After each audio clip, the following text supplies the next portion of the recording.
Ever wondered how the body positivity movement has transformed over time? Let's delve into this. The body positivity movement initially sprouted from a noble cause. It was a beacon of acceptance, encouraging individuals to embrace physical attributes they couldn't control. Whether it was a birthmark, a scar, or perhaps a unique body shape, the movement sought to instill a sense of self-love and acceptance, teaching us that we are more than our physical appearance.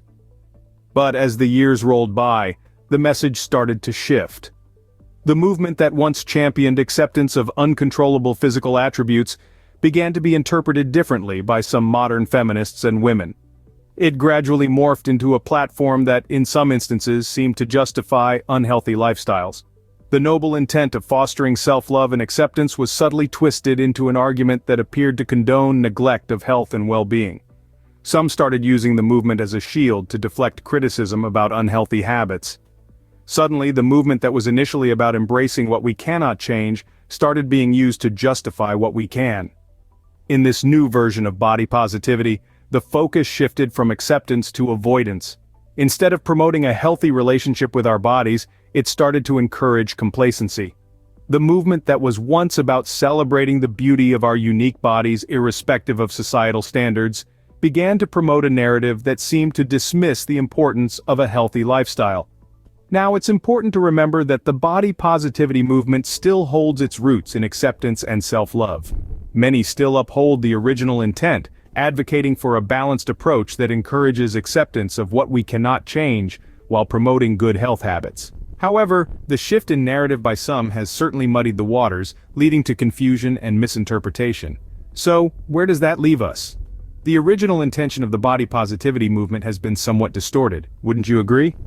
As we continue this discussion, let's remember the original purpose of this movement and consider how we can reclaim and redefine it in a way that truly celebrates our bodies while prioritizing our health. So, how did the body positivity movement get hijacked? The original aim of this movement was to help people accept and celebrate natural differences they can't control, like birthmarks or physical abnormalities.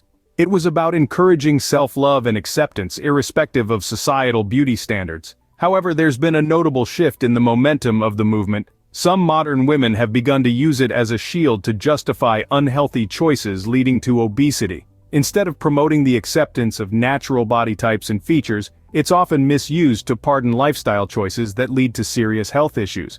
The idea of celebrating one's body regardless of its size is commendable, but when it starts to overlook the importance of a healthy lifestyle, it becomes problematic.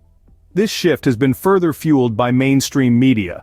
They paint a picture where men are expected to accept women's body types regardless of the potential health risks associated with obesity, all under the guise of body positivity. And while acceptance and respect are essential, it's important to remember that body positivity shouldn't come at the cost of one's health. Moreover, it's not just about acceptance. There seems to be a pressure exerted on men to not only accept, but also to desire these body types, irrespective of their personal preferences. The narrative seems to suggest that not being attracted to someone because of their size is discriminatory.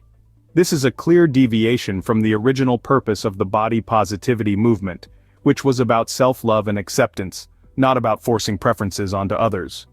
Surprisingly, this sentiment is rarely extended to men. The same women who expect acceptance of their bodies often ridicule men for their appearance. This selective application of the body positivity movement reveals a glaring double standard. The movement now seems to be more about excusing unhealthy lifestyle choices rather than celebrating natural differences. The body positivity movement in its true essence is a beautiful concept. However, it's crucial to ensure that it doesn't become a tool to justify unhealthy habits or to impose unrealistic expectations on others. But what about the men? Is the body positivity movement equally applicable to them? Now this is an intriguing question, because it seems that the body positivity movement, which was initially designed to encourage acceptance of all bodies, irrespective of their shape, size, color, or condition, has turned a blind eye towards men, especially those who are overweight or obese.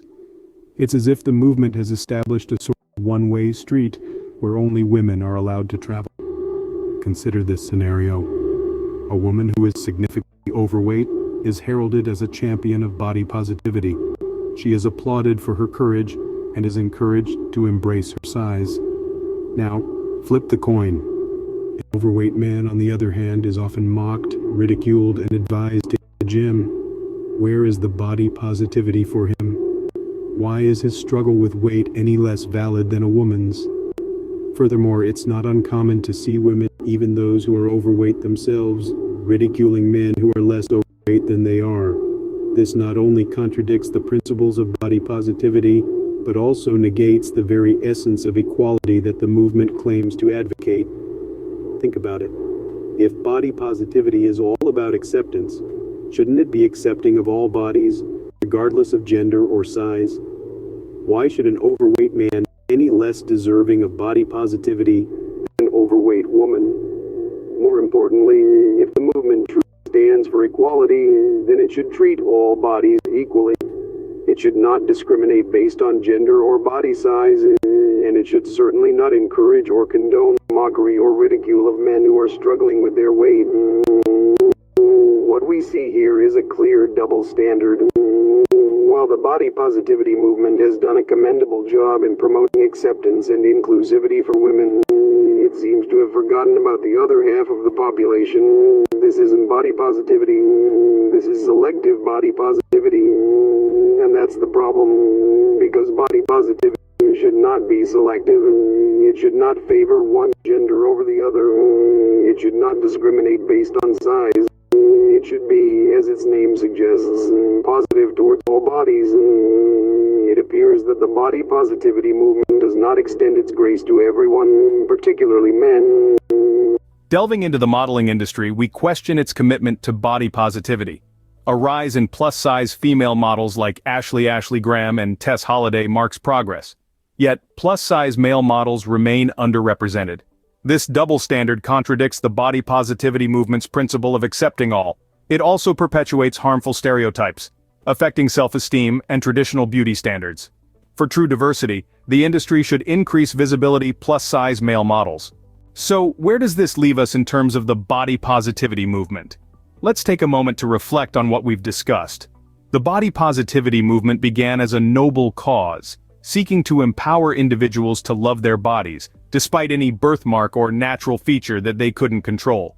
It was about acceptance and self-love, about breaking free from societal expectations and embracing the skin we're in. However, as we've seen, the movement has undergone a significant transformation. Some modern women and feminists have repurposed it, promoting the idea that body positivity equates to embracing unhealthy lifestyles. This misinterpretation has led to a troubling ripple effect, with the media and society pressuring men to accept this new norm. Men are being urged to date super-obese women, while the same acceptance is not extended towards super-obese men. This shift has introduced a glaring double standard into the body positivity narrative.